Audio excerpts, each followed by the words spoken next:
Oh my God, amazing, wow. I'm Richie Satori, how you guys doing? Yeah, I'm a recovering addict, so I gotta get my little adrenaline rushes. I intentionally went to Dynamic Eldorado first, just to be like, ah. It's a cheap high, so it kind of matches with my drug of choice. Anybody want to take a wild guess? Well, you're all thinking the right answer, yes. Why don't someone just say it? All right, I will. I'll talk about it my whole set, in fact. All right, here we go. I'm excited. I've been sober for a little while, y'all. I'm actually going to have 20 years, February 9th.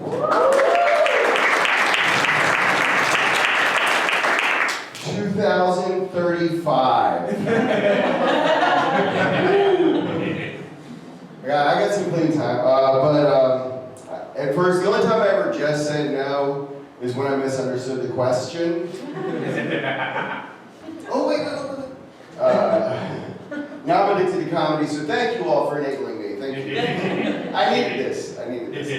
It's similar. The high you get from stand-up is similar to crack. There, I said it once, if anybody wants to count. But the come down is so much better. Like, believe me, you won't find me at 5 a.m. in the South Side looking for an open mic. So, he's got that good mic. For dude named Mike. No comedy residue on my nose, folks. It's in my veins. Sorry. I had a lot of early signs I was an addict, just didn't pay any attention to. Make some noise if anybody here is ADDAF also. Yes. All right, build a bridge. Slowly to crack. Whoa. Make some noise if you ever found yourself addicted to playing Candy Crush on your phone. Yes. Liars. Okay. The truth tellers in the front here. Make some noise if you've ever found yourself addicted to playing Candy Crush with Adderall off your phone. Should be more of you glad. I knew I had a problem because I would intentionally leave my drink unattended at a bar. And hoping someone would slip something in.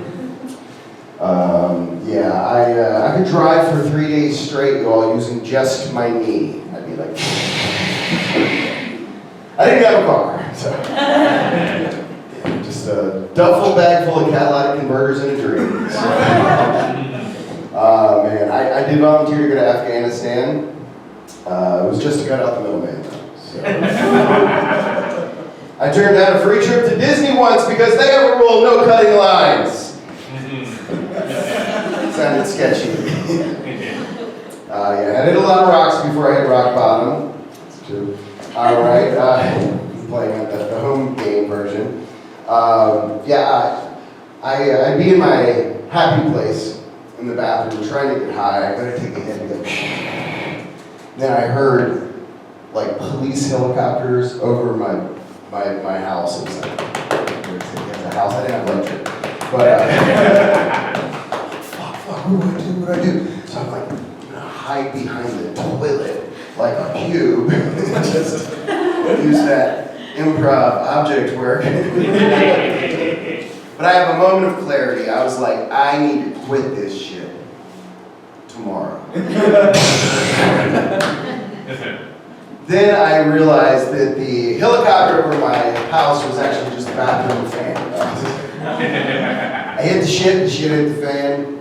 I'm like, great, I don't have a problem. Fuck, I'm insane.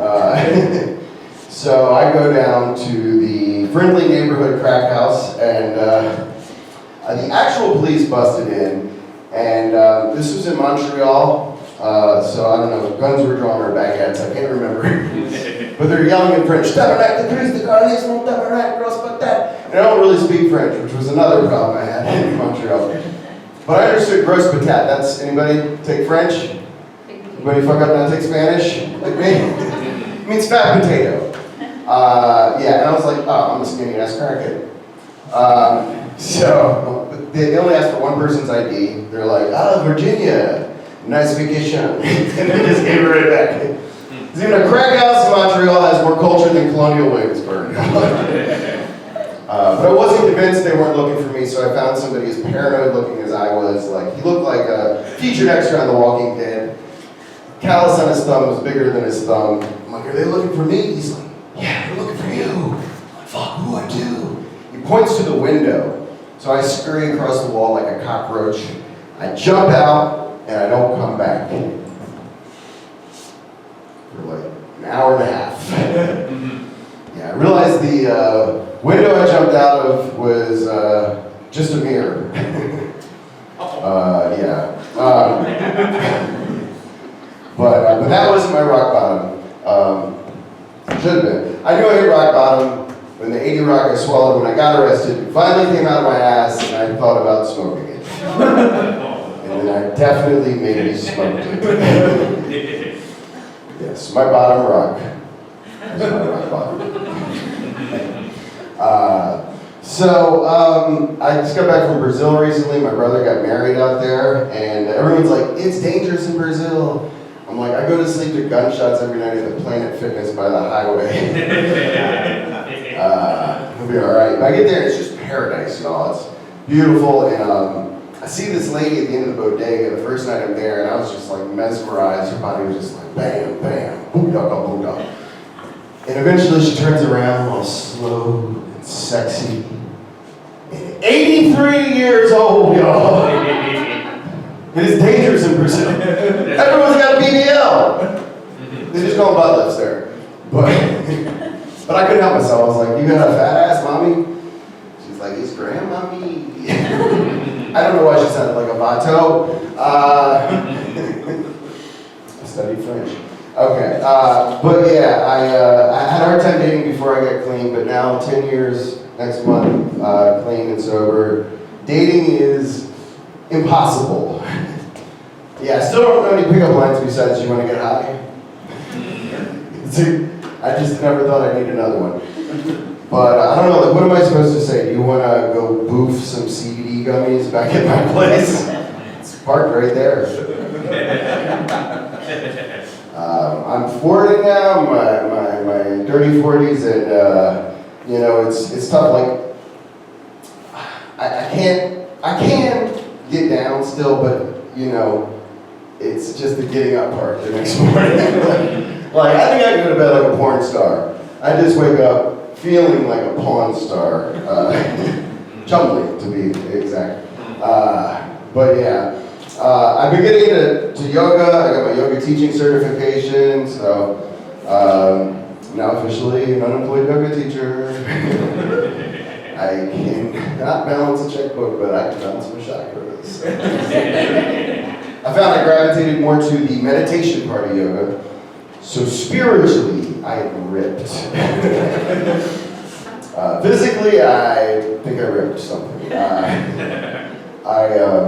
I did meet somebody in the park. I was trying to do some yoga, and she had a step counter on. She was like super pumped. She said, I did 10,000 steps today, and I'm thinking, shit, that took me 10 years to take 12 steps. Still not done. But I didn't tell her that. I was trying to play cool. I was like, yeah, I only made it to the gym 5 times last week. You know, didn't tell her it was a shower. So it's going pretty good so far. And then she said she swam 3 swimming pools and climbed 4 fences. And that's when I realized that is not a Fitbit. That's an ankle monitor. I thought I found one, y'all. Someone else was already looking for it. But there are a lot of similarities between doing yoga and doing drugs, I found. Both brought me to levels I did not think were humanly possible. Both put me in some seriously awkward positions. And still, as hard as I try, I can't quite suck my dick! So, anyway, progress, not perfection. My name is Richie Satori. I produce a monthly show called Stand Up for Recovery. We're going to be at the Atlanta Comedy Theater in Norcross this Saturday at 4:30. You can go to standup4recovery.com and check it out. If you know anybody, who might appreciate that show, we also include mental health recovery as well. And I'll have some t-shirts after the show if anybody's interested. We've teamed up with Georgia Overdose Prevention. We're getting the naloxone, the overdose reversal medication into comedy clubs around Georgia. Thank you guys so much.